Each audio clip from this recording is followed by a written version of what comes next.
জুলাই শহীদদের রক্তের উপরে আজকে বাংলাদেশে বিএনপি সরকার ক্ষমতায় এসেছে। আমরা যারা শহীদ হয়েছি, জীবন দিয়েছি, রক্ত দিয়েছি, তাদের সকলের উদ্দেশ্য ছিল আগামীর বাংলাদেশ হবে একটি ইনসাফপূর্ণ বাংলাদেশ, বৈষম্যহীন বাংলাদেশ, যেই বাংলাদেশে ধনী গরিব ছোট বড় সকলে যার যার অধিকার নিয়ে বাঁচতে পারবে। সেই জন্য জুলাই সনদ প্রণয়ন করা হয়েছিল।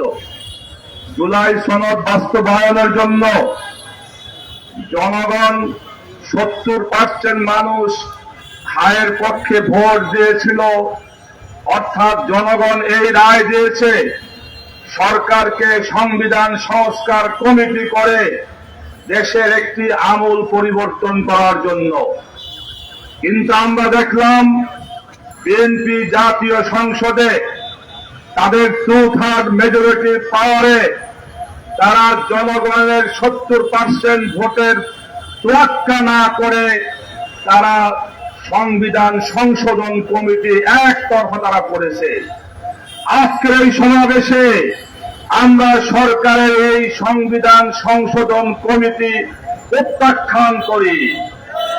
প্রিয় ভাইরা, বিএনপি এই সংবিধান সংশোধন কমিটি করে জনগণের সাথে, জুলাই শহীদ পরিবারের সাথে প্রতারণা করেছে, ধোঁকাবাজি করেছে।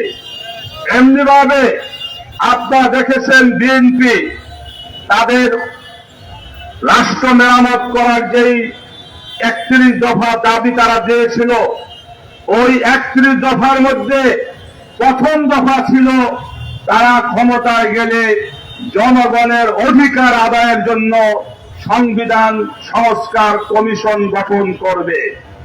আজকে বিএনপি তারা তাদের নিজেদের ইশতেহারের বিরুদ্ধে অবস্থান নিয়েছে। পরিষ্কার কথা বলি, বিএনপি সরকার জুলাই শহীদদের বিরুদ্ধে অবস্থান নিয়েছে।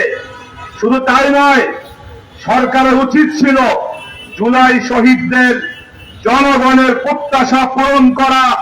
কিন্তু আমরা দেখলাম বিএনপি সরকার আজকে জুলাই শহীদদের মধ্যে বিভাজন সৃষ্টি করা শুরু করেছে।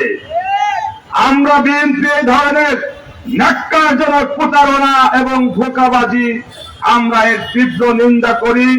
পরিষ্কার কথা বলি, আমরা 11 দল শান্তিপূর্ণ আন্দোলন করে যাচ্ছি। এই ভেবে বিএনপি সরকার এখনো আমাদের কথায় কর্ণপাত করতেছে না। আমাদের আঙ্গুল এখন সোজা আছে, কিন্তু দাবি আদায় করার জন্য আমরা আঙ্গুল বাঁকা করতে জানি। ইনশাআল্লাহ যদি অবিলম্বে এই সংবিধান সংস্কার পরিষদ গঠন করে সংবিধান সংস্কার করা না হয়, জুলাই শহীদ পরিবারের দাবি আদায় করা না হয়, তাহলে যেভাবে সরকারকে বাধ্য করা যায় আমাদের আন্দোলন সেভাবেই চলবে ইনশাআল্লাহ। আগামী দিনের আন্দোলন ও সংগ্রামে সকলকে শরীক হওয়ার আহ্বান রেখে আমার বক্তব্য শেষ করছি। খোদা হাফেজ। বাংলাদেশ।